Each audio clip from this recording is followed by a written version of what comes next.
Hi, this is Asha from budget friendly tailor. So இன்றைக்கி பார்த்தீங்கன்னா ஒரு போட் நெக்கு வித் ஒரு சின்ன ஸ்மால் பேட்ச் ஒர்க் தான் பார்க்க போகிறோம். ஸோ அது என்னன்னு பார்த்தீங்கன்னா ப்ளவுஸு ஒரு லினன் காட்டன் சாரீ மாதிரி அதில் வந்து சின்னதாக கொஞ்சமாக எனக்கு வந்து சாரியோட கிளாத் கிடச்சிச்சு. ஸோ அதை வச்சு அவங்க கேட்ட மாதிரி ஒரு ட்ரையாங்கிள் ஷேப்பில் நான் வச்சு பண்ணியிருக்கேன். ஸோ அதை எப்படி பார்க்க போகிறோன்றது தான் இந்த வீடியோவில் பார்க்க போகிறோம். ஸோ வாங்க வீடியோக்குள்ளே போகலாம்.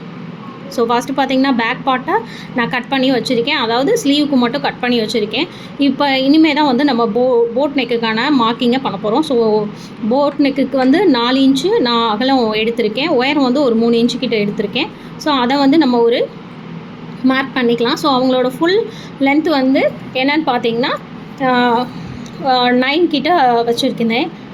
இப்போ வந்து இதுக்கு ஏற்ற மாதிரி ஒரு போட் நெக் இதை போட்டுடலாம். ஸோ 3 இன்ச்சு சொன்னேன். ஸோ பேலன்ஸ் இருக்கிறதுல 1 இன்ச்சு, ஏன்னா இந்த 1 இன்ச்சு கேப்புக்கு கீழே தான் வந்து நம்ம பார்த்திங்கன்னா ஒரு ஷேப்பு கொண்டு வர போகிறோம். அவங்க வந்து ஒரு ரெக்டாங்கிள் மாதிரி இது மாதிரி தான் கேட்டிருந்தாங்க. ஒரு டைமண்ட் ஷேப்புன்னு சொல்லுவாங்க பார்த்தீங்களா. ஸோ அது மாதிரி கேட்டிருந்தாங்க. அதுக்காக தான் இப்போ பார்த்திங்கன்னா அது கீழே 1 இன்ச்சு இவங்களோட டோட்டல் நெக்கு இதுலேருந்து நம்ம மார்க் பண்ணி எடுத்திருக்கோம். ஸோ இதை வந்து பார்த்திங்கன்னா கட் பண்ணி எடுத்துடலாம். பட்டு நான் சென்டரில் வந்து நான் கட் பண்ணலை. ஏன் அப்படின்னு பார்த்தீங்கன்னா ஃபஸ்ட்டு வந்து பேக் பார்ட்டில் கீழே வந்து ஸ்டிச் பண்ணி முடிச்சுக்கலாம் அப்படின்றதுக்காக தான். ஸோ அதை பெரட்டி விட்டு எடுத்துக்கலாம். வளைவு போட்டு எடுத்துகிட்டு அந்த நெக் வளைவுக்கு வந்து பார்த்திங்கன்னா க்ராஸ் பீஸ் வச்சு தைச்சிக்கலாம். இடையில இருக்க அந்த ட்ரையாங்கிள் ஷேப்புக்கு வந்து நம்ம கேன்வாஸ் வச்சு, அதாவது கேன்வாஸாக அந்த கிளாத்தில் வச்சு சாரியோட கொஞ்சம் கிளாத் இருக்குதுன்னு சொன்னேன் பார்த்தீங்களா. ஸோ அதை வச்சு நம்ம எடுக்கலான்ட்டு ஒரு ஐடியாவுக்கு தான் இந்த மாதிரி பண்ணியிருக்கேன். பார்த்தீங்கனாலே தெரியும், இது ஒரு சிம்பிள் ஒர்க்கு தான். பார்க்க ரொம்ப சிம்பிளாக தான் இருக்கும், பட் ஈஸியும் கூட. இதுவும் ஒரு கிராண்ட் லுக்கு கொடுக்கும். அதாவது வியர் பண்ணி பார்க்கும்போது இதோட லுக்கு வேறு மாதிரி இருக்கும். ஃபஸ்ட் டைம் பார்க்கும்போது கொஞ்சம் வித்தியாசமாக தெரியும். ஸ்டிச்சிங்கில் என்னோடய கேமரா குவாலிட்டிக்கு கூட இருக்கலாம், பட் இது வேறு மாதிரி இருக்கும். ஸோ நான் கீழே வந்து ஒரு 1 இன்ச்சு கேப்புக்கு நீட்டாக வந்து ஸ்டிச் பண்ணிட்டேன். ஸ்ட்ரைட் ஸ்டிச் கொடுத்துட்டு ஸோ அதை வந்து தலைகீழ திருப்பிட்டேன். ஃப்ரண்ட் அண்ட் பேக்கு செக் பண்ணிக்கிறேன். ஏன்னா 2 ஒரே மாதிரியே இருக்கிற மாதிரி ஒரு ஃபீல் ஆச்சு எனக்கு என்னமோ.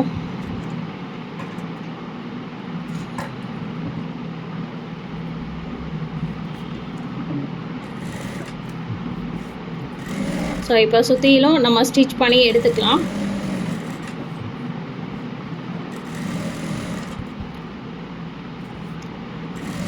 சுற்றிலும் ஸ்டிச் பண்ணிவிட்டு எக்ஸஸ் எல்லாம் வந்து நம்ம ரிமூவ் பண்ணி எடுத்துடலாம். அதாவது கட் பண்ணி எடுத்துடலாம். போட் நெக்குக்கு பார்த்திங்கன்னா மேக்ஸிமம் அந்த கழுத்துக்கு வந்து சின்னதாக நம்ம கொடுத்துருக்கோம் பார்த்திங்களா, அதில் கிராஸ் பீஸ் போட்டால் ரொம்ப நல்லாயிருக்கும். ஏன்னா தூக்கிக்கிட்டு இருக்காது, கொஞ்சம் ஒரு மாதிரி லூஸ் பெட்டு இருக்கிற ஒரு ஃபீலிங்கு அந்த மாதிரி எதுவுமே இருக்காது.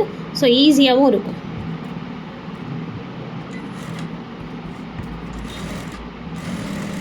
ஸோ ஃபுல்லாக சுற்றிலும் தச்சு நம்ம எடுத்துக்கலாம். இதுக்கப்புறம் தான் பார்த்திங்கன்னா நம்ம அந்த சாரியோட கிளாத் இருக்குது பார்த்திங்களா, கொஞ்சம் எக்ஸஸ் கிளாத் இருந்தேன். ஸோ அந்த கிளாத்தை வந்து ஒரு டைமண்ட் ஷேப், இந்த மாதிரி ஒரு டைமண்ட் ஷேப்பு கேன்வாஸு இல்லை அதே சேம் கலர் லைனிங் வச்சுட்டு நம்ம அதில் வந்து நம்ம மார்க் பண்ணி ஸ்டிச் பண்ணிவிட்டு அதுக்கப்புறம் இதை வந்து இந்த ஷேப்புக்கு நேராக வச்சு ப்ளேஸ் பண்ணிவிட்டு அதுக்கப்புறம் அப்படியே பரட்டணும்னா ரொம்ப யூஸ்ஃபுல்லாக இருக்கும். கொஞ்சம் ஈஸியாகவும் இருக்கும்னு கூட சொல்லலாம். அதுதான் கொஞ்சம் நல்லாவும் இருக்கும். உங்களுக்கு அவுட்லுக் நல்லாயிருக்கும். கேன்வாஸ் வச்சிங்கன்னா உள்ளே நீங்கள் என்ன ஷேப் கொடுத்தாலும் அது ரொம்ப நல்லாயிருக்கும். எக்ஸஸ்லாம் நம்ம ரிமூவ் பண்ணிடுவோம். எக்ஸஸ் கிளாத்தை வந்து கட் பண்ணி எடுத்துருவோம். ஸோ இப்போ பார்த்தீங்கன்னா கட் பண்ணி எடுத்தாச்சு. இதுக்கப்புறம் பார்த்தீங்கன்னா நம்ம அந்த ட்ரையாங்கிள் ஷேப் சொல்கிறோம் பார்த்தீங்களா. ஸோ அந்த ட்ரையாங்கிள் ஷேப்புக்கு வந்து நம்ம கேன்வாஸ் கட் பண்ணி எடுத்துக்கலாம். ஸோ கீழே வந்து ஃபோல்ட் பண்ணி தச்சுக்கலாம். ஸோ நான் ஆல்ரெடி சொன்ன மாதிரி இது ஃப்ரண்ட் அண்ட் பேக் கொஞ்சம் கன்ஃபியூஷன் இருந்தனால நான் ஃபஸ்ட்டு வந்து பரட்டி விடணும்னு நினச்சேன். பட் இல்லைன்றனால கீழே கொஞ்சம் எக்ஸஸ் கிளாத் இருந்தனால டபுள் ஃபோல்ட் பண்ணிடுறேன். நான் கீழேயே வந்து ஃபோல்ட் பண்ணிக்கிறேன். நான் திருப்பி விட்டால் அது வந்து ஃப்ரண்ட் அண்ட் பேக் கன்ஃபியூஷன் வரும்னு நினைக்கிறேன். ஸோ அதனால தான் இப்போ வந்து நான் அந்த மாதிரி பண்ணிக்கிறேன். ஸோ இதுக்கப்புறம் தான் நம்ம வந்து கேன்வாஸ் வச்சு ஸ்டிச் பண்ண போகிறோம்.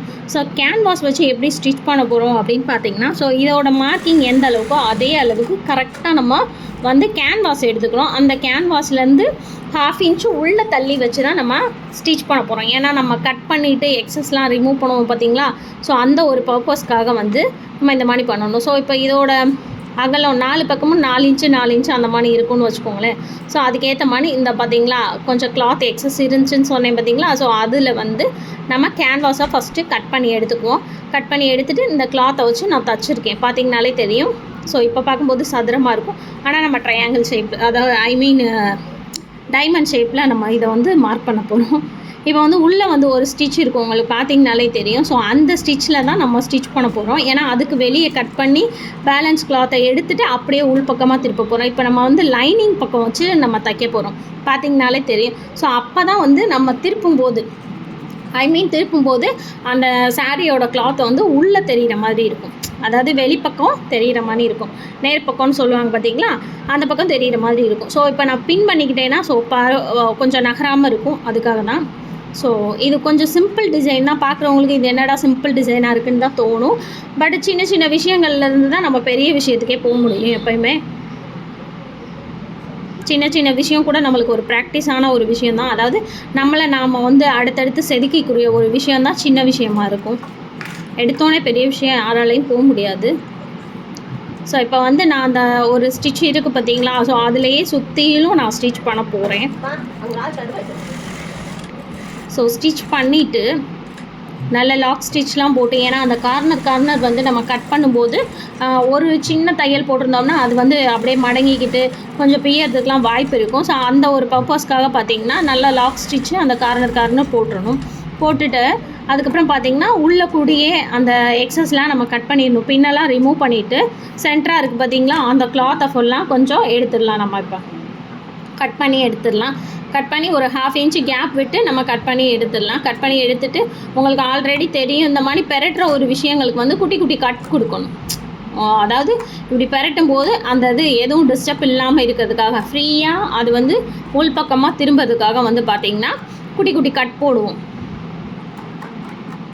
ஸோ அந்த ஒரு பர்பஸ்க்காக தான் இது வந்து கட் பண்ணி எடுத்துகிட்டு கார்னர் மெயினாக கட் பண்ணாலே போதும் இந்த மாதிரி விஷயத்துக்கு. ஸோ ரவுண்ட் ஷேப்பாக அந்த மாதிரி இருக்கிறதுக்கு தான் நம்ம வித்தியாசமாக இது பண்ணணும். இது கார்னருக்கு மட்டும் நம்ம குட்டி குட்டி கட் கொடுத்து எடுத்துடலாம். திருப்பிக்கலாம். உள் பக்கமாக திருப்பினா அது அப்படியே அழகாக தெரியும், உங்களுக்கு பார்த்தீங்கனாலே தெரியும். இதுக்கப்புறம் நீங்கள் பார்த்தீங்கன்னா உங்களுக்கு தெரியும்.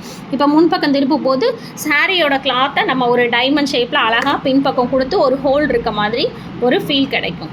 போட் நெக்கில் இந்த மாதிரி பார்க்க வந்து இது கொஞ்சம் வித்தியாசமாக அழகாகவுமே இருக்கும். ஸோ சென்டரில் வந்து உங்களுக்கு பார்க்கும்போது ஒரு பிங்க் கலர் த்ரெட் இருக்கிற மாதிரி தெரியும். பட் நான் அது பெரிய த்ரெட்டு போட்டிருக்கேன், ஏன்னா என்னோடய அந்த கிளாத் நகராமல் இருக்கிறதுக்காக.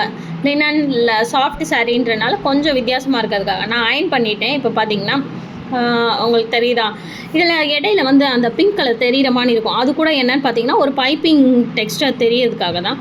ஸோ இப்போ பார்த்திங்கன்னா அது மேலே அதே கலர் த்ரெட்டு வச்சு அழகாக ஒரு, அதாவது சாண்டல் கலர்லேயே த்ரெட்டு வச்சு நான் சுற்றிலும் வந்து ஸ்டிச் பண்ணுறேன். இடையில வந்து ஒரு பிங்க் கலர் த்ரெட் இருக்கிற மாதிரி இருக்கும். அது பெரிய பெரிய தையல் தான். நான் இதை ஃபினிஷ் பண்ணதுக்கப்புறம் அந்த நூலை வந்து பிரித்து எடுத்துடுவேன். ஏன்னா இதை லாஸ்ட்டு லுக்கில் நீங்கள் பார்க்கும்போது கண்டுபிடிச்சிடுவீங்க. பொறுமையாக சேம் கலர் த்ரெட் வச்சு சுற்றிலும் ஸ்டிச் பண்ணுறேன். ஸ்டிச் பண்ணிவிட்டு தான் அந்த சென்டரில் இருக்கிறத நான் ரிமூவ் பண்ணுவேன். அயன் பண்ணி நம்ம பண்ணதுக்கப்புறம் இதோட லுக் நல்லாவே இருந்துச்சு, பார்த்திங்கனாலே தெரியும். ஸோ இதில் ஏதாவது பீட்ஸு தொங்க விட்டுருந்தா இன்னும் அழகாக ஹைலைட் பண்ண மாதிரி இருக்கும். பட் அவங்க அதை லைக் பண்ணல. அவங்க சின்னதாக சிம்பிளாக இருந்தால் போதும் அப்படின்ற ஒரு ஃபீல் இருந்தாங்க. நம்ம ஏதாவது பண்ணி கொடுத்துருக்கலாம், பட் அவங்க அதை விரும்பலை, வேண்டான்னு சொல்லியிருந்தாங்க. அந்த மாதிரி தொங்குறது வைக்கிறதுலாம் வேண்டாம். ஒரு வேளை ட்ரெஸ்ஸை மூடியை பிடிச்சி இழுக்கிற மாதிரி ஒரு ஃபீல் இருக்கும்னு நினச்சாங்களா என்னமோ. ஸோ வேணான்னு சொல்லியிருந்தாங்க. இப்போ எக்ஸஸ் அந்த த்ரெட்டை ஃபுல்லாக ரிமூவ் பண்ணிடுறேன்.